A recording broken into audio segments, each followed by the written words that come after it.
and welcome back to my channel. My name is Lucia and this is Lulu's Leaves.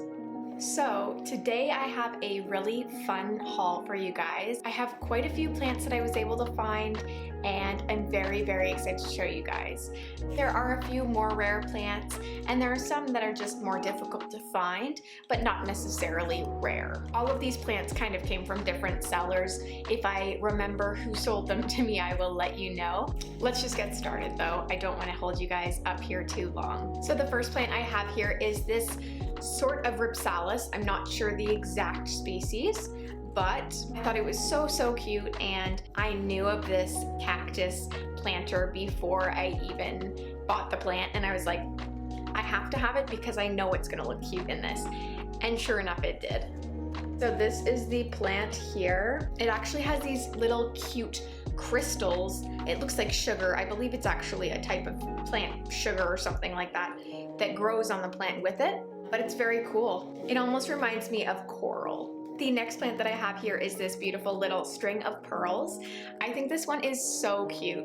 I was able to find this at Market Fresh, which is a grocery store in Guelph, Ontario. Unfortunately, the camera can't pick up how cute the pot is, but I might show you guys on Instagram instead. This plant was $12 though, and I think that's really a great price for this size of string of pearls. Often you'll find little ones in the same size pot, but they won't be nearly as trailing. Like, this is trailing a good foot. Continuing with these string of plants, I have this cute string of dolphins. I decided to put it in this sort of round, lower profile pot. I love the ribbing on here too. I think it's really special. It might look kind of funny to you now because it's not trailing a ton, but that's just because it's sprawling over the top of the pot and it kind of has a far way to go before it hits the edge and trails over. But eventually this plant is going to look so beautiful in this pot. It's just like a bowl of dolphins, but they're not edible. If you have never seen this plant before, you have been missing out. It is so cute. You'll see exactly what I'm talking about when I bring this closer to you guys. It is dolphins on a string. Hopefully you guys can see that. This plant was found at Gro For It in Milton again. Next up, I want to do the Calathea. So there are two Calathea that I found, and one of them was one of them was the Beauty Star. This plant is one that I fell in love with as soon as I saw the ornata. I am obsessed with my ornata, but if you like one of those plants, you almost have to have the other one. They're very similar. This one just has a little bit of a lighter green color in it as well. It's not as dark as a leaf, but it also has that pink pinstriping. So this is it here. You can see it's a freaking beauty. There's a new leaf unfurling there, so that will be fun to watch as it grows. And the second Calathea that we have here is the Zebrina. This one is one that I didn't realize how much I wanted until I saw it. This one came to me with really crispy edges. I knew that when I was purchasing it, it was at a great discount because of that. I found this one on Facebook Marketplace from a private seller and she was very sweet. So I did actually cut the edges of the plant so that it wasn't so crispy because, I mean, let me tell you, it was pretty dang crispy. It was like 450 in the oven crispy. So I did my best to reform this plant and I think it looks pretty good. But this is the plant here and it's so cute. I don't know how fussy this one is in comparison to other Calathea. I feel like I have a pretty good handle on them so far. I haven't had any of my plants crisp up. Some of them have actually come to me crispy and are really thriving now. So I think I've got it down pat for the most part. The Calathea White Fusion is a different story, but the Calathea White Fusion is its own breed of fussy. I don't think I'll own that plant ever again. It's just, in my opinion, not worth it. Maybe that's an unpopular opinion, but okay, and now we're on to the Hoya.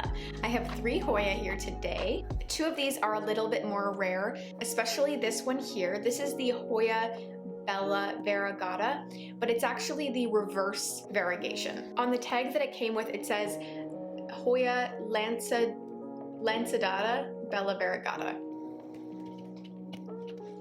This is her here. She's so cute.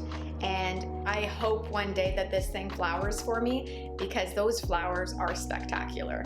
They are one of my favorite Hoya flowers, and I think I actually bought this one subconsciously for the flowers, which you wouldn't catch me dead buying a plant for its flowers other than Hoyas. Next up, we have the Hoya Obovata Variegated form. This plant is so cute. It only has the 2 leaves right now, but there are, well, I guess there's 4 technically. It is putting out some new growth, which is really super exciting. And it looks a little bit deformed, but nothing that worries me.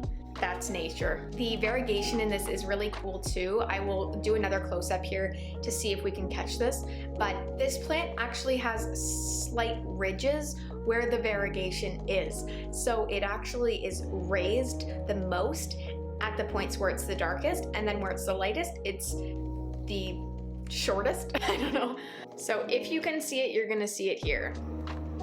Sorry if that was unnecessary. The last Hoya is the Hoya Burtonii. This one is really awesome. It's definitely more common, but one that I've wanted. Ashley from Plant Me Ashley has a really beautiful Burtonii that's sun-stressed, and I kind of fell in love with that. So right now it's looking a little bit boring to me, but with a little bit of sun, actually a lot of sun, it's going to get a pinkish purpley tone. This is it as is right now though. It's still awesome. It kind of looks like peas or pea pods. I don't know.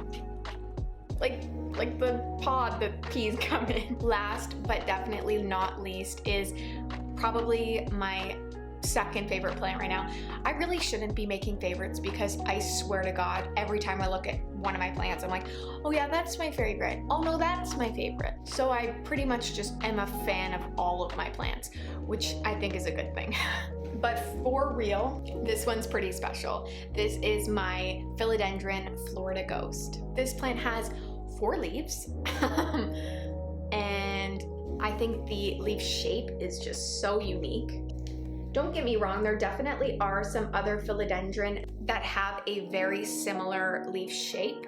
I think it's the bipennifolium, squamiferum. They all look somewhat similar, but the special thing about this plant, which I will show you, I will post a photo in this corner here, is the fact that this plant comes in with white leaves. I'm so excited for a new leaf to come out.